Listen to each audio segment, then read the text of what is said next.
ਸਾਬਕਾ ਸੀਐਮ ਚਰਨਜੀਤ ਸਿੰਘ ਚੰਨੀ ਨੂੰ ਪਹਿਲਾਂ ਵੀ ਪੁੱਛਗਿੱਛ ਦੇ ਲਈ ਬੁਲਾਇਆ ਸੀ। ਕਈ ਘੰਟੇ ਪੁੱਛਗਿੱਛ ਜਿਹੜੀ ਹੈ ਉਹ ਹੋਈ ਸੀ ਤਾਂ ਇੱਕ ਵਾਰ ਫੇਰ ਦੁਬਾਰਾ ਪੁੱਛਗਿੱਛ ਜਿਹੜੀ ਹੈ ਉਹ ਸਾਬਕਾ ਸੀਐਮ ਚਰਨਜੀਤ ਸਿੰਘ ਚੰਨੀ को ਅੱਜ ਵਿਜੀਲੈਂਸ ਜਿਹੜੀ ਹੈ ਉਹ ਕਰ ਰਹੀ ਹੈ ਔਰ ਪਰਫੋਰਮਾ ब्यौरा मंगया गया है कि जायदाद किन्नी है, किन्ने पैसे खाते दे विच ने, प्रॉपर्टी किवें बनी, विधायक वेले किन्नी प्रॉपर्टी सी और मंत्री बनने तो बाद किन्नी प्रॉपर्टी बनी। ये सारा ब्यौरा जिहड़ा वै वो मुख्यमंत्री साबका चरणजीत सिंह चन्नी कोलों मंगया गया वै।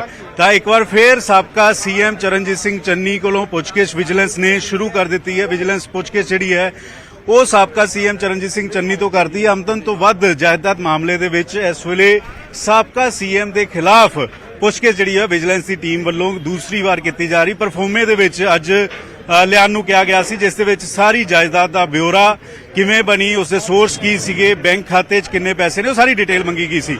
ਇਸ ਵੇਲੇ ਜਦੋਂ ਪਹੁੰਚੇ ਮੀਡੀਆ ਨਾਲ ਗੱਲਬਾਤ ਨਹੀਂ ਕੀਤੀ, ਕਹਿੰਦੇ ਵਾਪਸੀ ਤੇ ਗੱਲਬਾਤ ਜਿਹੜੀ ਉਹ ਕਰਾਂਗਾ। ਲੇਕਿਨ ਪਿਛਲੀ ਮੁਲਾਕਾਤ ਤੋਂ ਬਾਅਦ ਪਿਛਲੀ ਵਾਰ ਜਦੋਂ ਪੁੱਛਗਿੱਛ ਹੋਈ ਸੀ ਵਿਜੀਲੈਂਸ ਦੇ ਕੋਲੋਂ ਸਾਬਕਾ ਸੀਐਮ ਚਰਨਜੀਤ ਸਿੰਘ ਚੰਨੀ ਦੀ, ਤਾਂ ਉਸ ਵੇਲੇ ਕਿਹਾ ਸੀ ਕਿ ਮੈਨੂੰ ਫਸਾਉਣ ਦੀ ਕੋਸ਼ਿਸ਼ ਕੀਤੀ ਜਾ ਰਹੀ ਹੈ, ਮੈਨੂੰ ਤੰਗ ਪਰੇਸ਼ਾਨ ਜਿਹੜਾ ਉਹ ਕੀਤਾ ਜਾ ਰਿਹਾ। ਕੈਮਰਾਮੈਨ ਸੁਖਜਿੰਦਰ ਦੇ ਨਾਲ ਪੰਕਜ ਭਾਈ, ਨਿਊਜ਼ 18 ਚੰਡੀਗੜ੍ਹ।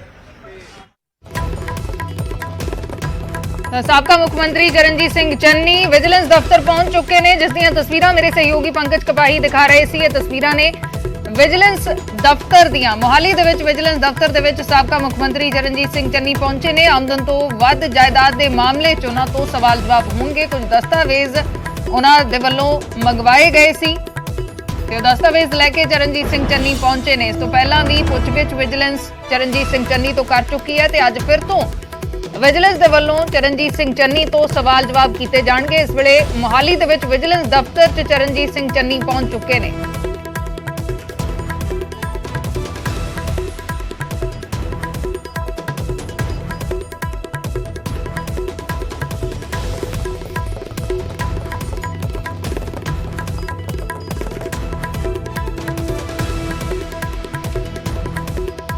ਸਾਬਕਾ ਮੁੱਖ ਮੰਤਰੀ ਚਰਨਜੀਤ ਸਿੰਘ ਚੰਨੀ ਵਿਜੀਲੈਂਸ ਦਫ਼ਤਰ ਪਹੁੰਚੇ ਨੇ। ਅੱਜ ਫਿਰ ਤੋਂ ਉਹਨਾਂ ਤੋਂ ਸਵਾਲ ਜਵਾਬ ਹੋਣਗੇ। ਹਾਲਾਂਕਿ ਉਹ ਇਸ ਪੂਰੀ ਕਾਰਵਾਈ ਨੂੰ ਬਦਲਾਖੋਰੀ ਦੀ ਸਿਆਸਤ ਦੱਸਦੇ ਰਹੇ ਨੇ।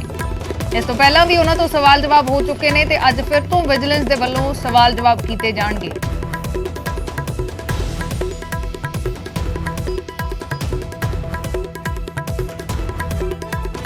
ਜਿਹੜਾ ਵਾ ਉਹ ਜਮ੍ਹਾਂ ਕਰਵਾਉਣ ਦੇ ਲਈ ਸਾਬਕਾ ਸੀਐਮ ਚਰਨਜੀਤ ਸਿੰਘ ਚੰਨੀ ਹੋਰਾਂ ਨੂੰ ਕਿਹਾ ਗਿਆ ਸੀਗਾ। ਤਾਂ ਇਸ ਵੇਲੇ ਕਾਫੀ ਅਹਿਮ ਹੋ ਜਾਂਦਾ। ਦੂਸਰੀ ਵਾਰ ਪੁੱਛਗਿੱਛ ਜਿਹੜੀ ਹੈ ਉਹ ਸਾਬਕਾ ਸੀਐਮ ਚਰਨਜੀਤ ਸਿੰਘ ਚੰਨੀ ਹੋਰਾਂ ਕੋਲ ਹੋਏਗੀ।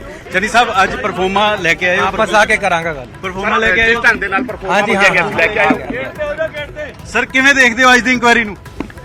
ਤਾਂ ਸਾਬਕਾ ਸੀਐਮ ਚਰਨਜੀਤ ਸਿੰਘ ਚੰਨੀ ਵਿਜੀਲੈਂਸ ਦਫ਼ਤਰ ਪਹੁੰਚੇ ਨੇ। ਪੁੱਛਗਿੱਛ ਉਹਨਾਂ ਤੋਂ ਹੋਏਗੀ। ਅੱਜ ਦੂਸਰੀ ਵਾਰ ਪੁੱਛਗਿੱਛ ਜਿਹੜੀ ਹੈ ਸਾਬਕਾ ਸੀਐਮ ਚਰਨਜੀਤ ਸਿੰਘ ਚੰਨੀ ਹੋਰਾਂ ਦੇ ਕੋਲ ਹੋਏਗੀ ਔਰ ਕਾਫੀ ਅਹਿਮ ਹੋ ਜਾਂਦਾ। ਆਮਦਨ ਤੋਂ ਵੱਧ ਮਾਮਲੇ ਦੇ ਵਿੱਚ ਸਾਬਕਾ ਸੀਐਮ ਚਰਨਜੀਤ ਸਿੰਘ ਚੰਨੀ ਨੂੰ ਪਹਿਲਾਂ ਵੀ ਪੁੱਛਗਿੱਛ ਦੇ ਲਈ ਬੁਲਾਇਆ ਸੀ। ਕਈ ਘੰਟੇ ਪੁੱਛਗਿੱਛ ਜਿਹੜੀ ਹੈ ਉਹ ਹੋਈ ਸੀ ਤਾਂ ਇੱਕ ਵਾਰ ਫੇਰ ਦੁਬਾਰਾ ਪੁੱਛਗਿੱਛ ਜਿਹੜੀ ਹੈ ਉਹ ਸਾਬਕਾ ਸੀਐਮ ਚਰਨਜੀਤ ਸਿੰਘ ਚੰਨੀ को ਅੱਜ ਵਿਜੀਲੈਂਸ ਜਿਹੜੀ ਹੈ ਉਹ ਕਰ ਰਹੀ ਹੈ ਔਰ ਪਰਫੋਰਮਾ ब्यौरा मंगया गया है कि जायदाद किन्नी है, किन्ने पैसे खाते दे विच ने, प्रॉपर्टी किवें बनी, विधायक वेले किन्नी प्रॉपर्टी सी और मंत्री बनने तो बाद किन्नी प्रॉपर्टी बनी। ये सारा ब्यौरा जिहड़ा वै वो मुख्यमंत्री साबका चरणजीत सिंह चन्नी कोलों मंगया गया वै। ਤਾਂ ਇੱਕ ਵਾਰ ਫੇਰ ਸਾਬਕਾ ਸੀਐਮ ਚਰਨਜੀਤ ਸਿੰਘ ਚੰਨੀ ਕੋਲੋਂ ਪੁੱਛਗਿੱਛ ਵਿਜੀਲੈਂਸ ਨੇ ਸ਼ੁਰੂ ਕਰ ਦਿੱਤੀ ਹੈ। ਵਿਜੀਲੈਂਸ ਪੁੱਛਗਿੱਛ ਜਿਹੜੀ ਹੈ ਉਹ ਸਾਬਕਾ ਸੀਐਮ ਚਰਨਜੀਤ ਸਿੰਘ ਚੰਨੀ ਤੋਂ ਕਰਦੀ ਹੈ। ਆਮਦਨ ਤੋਂ ਵੱਧ ਜਾਇਦਾਦ ਮਾਮਲੇ ਦੇ ਵਿੱਚ ਇਸ ਵੇਲੇ ਸਾਬਕਾ ਸੀਐਮ ਦੇ ਖਿਲਾਫ ਪੁੱਛਗਿੱਛ ਜਿਹੜੀ ਹੈ ਵਿਜੀਲੈਂਸ ਦੀ ਟੀਮ ਵੱਲੋਂ ਦੂਸਰੀ ਵਾਰ ਕੀਤੀ ਜਾ ਰਹੀ। ਪਰਫੋਰਮੇ ਦੇ ਵਿੱਚ ਅੱਜ ਲਿਆਉਣ ਨੂੰ ਕਿਹਾ ਗਿਆ ਸੀ, ਜਿਸ ਦੇ ਵਿੱਚ ਸਾਰੀ ਜਾਇਦਾਦ ਦਾ ਬਿਊਰਾ ਕਿਵੇਂ ਬਣੀ, ਉਸਦੇ ਸੋਰਸ ਕੀ ਸੀਗੇ, ਬੈਂਕ ਖਾਤੇ 'ਚ ਕਿੰਨੇ ਪੈਸੇ ਨੇ, ਉਹ ਸਾਰੀ ਡਿਟੇਲ ਮੰਗੀ ਗਈ ਸੀ। ਇਸ ਵੇਲੇ ਜਦੋਂ ਪਹੁੰਚੇ ਮੀਡੀਆ ਨਾਲ ਗੱਲਬਾਤ ਨਹੀਂ ਕੀਤੀ, ਕਹਿੰਦੇ ਵਾਪਸੀ ਤੇ ਗੱਲਬਾਤ ਜਿਹੜੀ ਉਹ ਕਰਾਂਗਾ। ਲੇਕਿਨ ਪਿਛਲੀ ਮੁਲਾਕਾਤ ਤੋਂ ਬਾਅਦ ਪਿਛਲੀ ਵਾਰ ਜਦੋਂ ਪੁੱਛਗਿੱਛ ਹੋਈ ਸੀ ਵਿਜੀਲੈਂਸ ਦੇ ਕੋਲੋਂ ਸਾਬਕਾ ਸੀਐਮ ਚਰਨਜੀਤ ਸਿੰਘ ਚੰਨੀ ਦੀ, ਤਾਂ ਉਸ ਵੇਲੇ ਕਿਹਾ ਸੀ ਕਿ ਮੈਨੂੰ ਫਸਾਉਣ ਦੀ ਕੋਸ਼ਿਸ਼ ਕੀਤੀ ਜਾ ਰਹੀ ਹੈ, ਮੈਨੂੰ ਤੰਗ ਪਰੇਸ਼ਾਨ ਜਿਹੜਾ ਉਹ ਕੀਤਾ ਜਾ ਰਿਹਾ। ਕੈਮਰਾਮੈਨ ਸੁਖਜਿੰਦਰ ਦੇ ਨਾਲ ਪੰਕਜ ਭਾਈ, ਨਿਊਜ਼ 18 ਚੰਡੀਗੜ੍ਹ।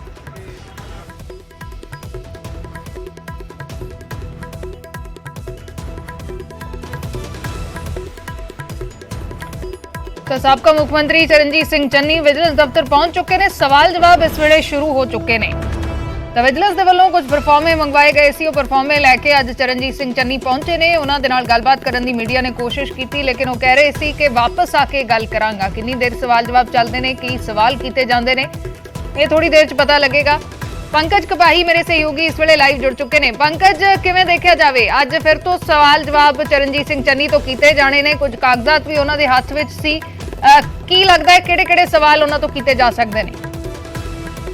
ਪਰਫੋਰਮਾ ਲਿਆਉਣ ਨੂੰ ਕਿਹਾ ਗਿਆ ਸੀਗਾ ਵਿਜੀਲੈਂਸ ਦੇ ਵੱਲੋਂ, ਕਿਉਂਕਿ ਜਿਹੜੀ ਪਿਛਲੀ ਪੁੱਛਗਿੱਛ ਹੋਈ ਸੀ ਉਸ ਵੇਲੇ ਇਹ ਕਿਹਾ ਗਿਆ ਸੀ ਕਿ 15 ਦਿਨ ਦੇ ਅੰਦਰ ਅੰਦਰ ਆਪਣੀ ਪੂਰੀ ਪ੍ਰਾਪਰਟੀ ਦਾ ਬਿਊਰਾ ਜਿਹੜਾ ਉਹ ਦਿੱਤਾ ਜਾਵੇ ਕਿ ਜਦੋਂ ਕੌਂਸਲਰ ਸੀਗੇ ਉਸ ਵੇਲੇ ਕਿੰਨੀ ਪ੍ਰਾਪਰਟੀ ਸੀਗੀ, ਜਦੋਂ ਵਿਧਾਇਕ ਬਣੇ ਉਸ ਵੇਲੇ ਕਿੰਨੀ ਪ੍ਰਾਪਰਟੀ ਸੀਗੀ, ਔਰ ਜਦੋਂ ਮੰਤਰੀ ਬਣੇ ਤਾਂ ਉਸ ਵੇਲੇ ਕਿੰਨੀ ਪ੍ਰਾਪਰਟੀ ਸੀ, ਔਰ ਇਹ ਪ੍ਰਾਪਰਟੀ ਦੇ ਵਿੱਚ ਜਿਹੜਾ ਇਜ਼ਾਫਾ ਹੋਇਆ, ਜਿਹੜੀ ਇਜ਼ਾਫਾ ਹੋਇਆ ਉਸ ਦੇ ਸੋਰਸ ਕੀ ਨੇ, ਕਿਸ ਤਰੀਕੇ ਨਾਲ ਉਹ ਪੈਸਾ ਕਿੱਥੋਂ ਆਇਆ, ਕਿਵੇਂ ਆਇਆ, ਤੁਹਾਡੇ ਖਾਤੇ ਦੇ ਵਿੱਚ ਕਿੰਨੇ ਪੈਸੇ ਨੇ, ਕਿੰਨੇ ਬੈਂਕ ਅਕਾਊਂਟ ਨੇ, ਔਰ ਪਿਛਲੇ ਦਿਨਾਂ 'ਚ ਜਦੋਂ ਤੁਸੀਂ ਯੂਐਸ ਗਏ ਸੀਗੇ ਚੋਣ ਹਾਰਨ ਤੋਂ ਬਾਅਦ ਉੱਥੇ ਕੀ ਕਰਨ ਗਏ ਸੀ, ਉੱਥੇ ਕੋਈ ਲੈਣ ਦੇਣ ਤਾਂ ਨਹੀਂ ਸੀਗੀ। ਇਸ ਤਰੀਕੇ ਦੇ ਸਵਾਲ ਜਵਾਬ ਪਿਛਲੀ ਵਾਰ ਕੀਤੇ ਗਏ ਸੀ, ਔਰ ਇਹ ਪਰਫੋਰਮਾ ਕਿਉਂਕਿ ਟੈਕਨੀਕਲ ਤੌਰ ਤੇ ਭਰਨਾ ਹੁੰਦਾ ਹੈ ਔਰ ਉਸ ਨੂੰ ਮੈਚ ਵਿਜੀਲੈਂਸ ਕਰਦੀ ਹੈ ਕਿ ਉਸ ਦੇ ਵਿੱਚ ਕੋਈ ਘੱਟ ਵੱਧ ਪ੍ਰਾਪਰਟੀ ਤਾਂ ਨਹੀਂ ਹੈ, ਬੈਂਕ ਖਾਤਿਆਂ ਦੇ ਵਿੱਚ ਕੁਝ ਘੱਟ ਵੱਧ ਤਾਂ ਨਹੀਂ ਹੈ। ਤਾਂ ਉਹ ਜਿਹੜਾ ਇੱਕ ਲੈਟਰ ਲੈ ਕੇ ਆਏ ਹੋਏ ਸੀ, ਜਿਹੜੀ ਚਿੱਠੀ ਉਹਨਾਂ ਕੋਲ ਕਾਗਜ਼ਾਤ ਜਿਹੜੇ ਉਹਨਾਂ ਦੇ ਕੋਲ ਸੀ ਉਹ ਪਰਫੋਰਮਾ ਸੀਗਾ।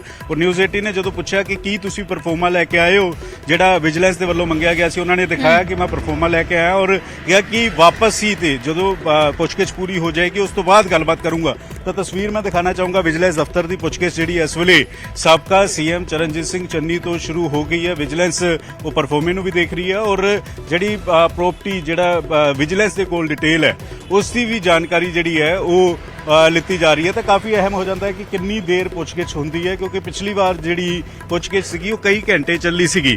ਤਾਂ ਉਸ ਤੋਂ ਬਾਅਦ ਵਿਜੀਲੈਂਸ ਦੀ ਪੁੱਛਗਿੱਛ ਤੋਂ ਬਾਅਦ ਚੰਨੀ ਭਾਵੁਕ ਵੀ ਹੋਈ ਸੀ, ਅੱਖਾਂ 'ਚ ਪਾਣੀ ਵੀ ਸੀ ਔਰ ਇਹ ਕਿਹਾ ਸੀ ਕਿ ਮੈਨੂੰ ਬਦਨਾਮ ਕਰਨ ਦੀ ਕੋਸ਼ਿਸ਼ ਕੀਤੀ ਜਾ ਰਹੀ, ਤੰਗ ਪਰੇਸ਼ਾਨ ਕਰਨ ਦੀ ਕੋਸ਼ਿਸ਼ ਕੀਤੀ ਜਾ ਰਹੀ। ਔਰ ਜਿਹੜੀ ਪ੍ਰਾਪਰਟੀ ਦਾ ਜ਼ਿਕਰ ਉਹਨਾਂ ਨੇ ਕਿਹਾ, ਕਹਿੰਦੇ ਕਿ ਮੈਂ ਚੋਣਾਂ ਦੇ ਦੌਰਾਨ ਜਿਹੜੇ ਪੈਸੇ ਪ੍ਰਾਪਰਟੀ ਡੀਲਿੰਗ ਦੇ ਦੌਰਾਨ ਕਮਾਏ ਵੀ ਸੀਗੇ ਜਾਂ ਜਾਇਦਾਦ ਬਣਾਈ ਵੀ ਸੀਗੀ ਉਹ ਮੇਰੇ ਖਰਚ ਹੋ ਗਏ ਸੀਗੇ, ਉਹ ਮੇਰੀ ਪ੍ਰਾਪਰਟੀ ਵੇਚ ਗਈ ਸੀਗੀ, ਮੈਂ ਕਰਜ਼ਾ ਹੀ ਹਾਂ।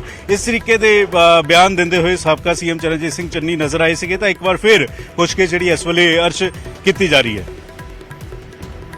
ਜੀ ਸ਼ੁਕਰੀਆ ਪੰਕਜ, ਫਿਲਹਾਲ ਪੂਰੀ ਜਾਣਕਾਰੀ ਦੇ ਲਈ। ਕਿਹੜੇ-ਕਿਹੜੇ ਸਵਾਲ ਹੁੰਦੇ ਨੇ, ਕੀ ਚਰਨਜੀਤ ਸਿੰਘ ਚੰਨੀ ਬਾਹਰ ਆ ਕੇ ਕਹਿੰਦੇ ਨੇ, ਵੇਖਣਾ ਹੋਏਗਾ। ਇਸ ਤੋਂ ਪਹਿਲਾਂ ਵੀ ਉਹਨਾਂ ਤੋਂ ਪੁੱਛਗਿੱਛ ਕੀਤੀ ਜਾ ਚੁੱਕੀ ਹੈ ਤੇ ਅੱਜ ਫਿਰ ਚਰਨਜੀਤ ਸਿੰਘ ਚੰਨੀ ਤੋਂ ਇਸ ਵੇਲੇ ਵਿਜੀਲੈਂਸ ਦੇ ਵੱਲੋਂ ਸਵਾਲ ਜਵਾਬ ਕੀਤੇ ਜਾ ਰਹੇ ਨੇ।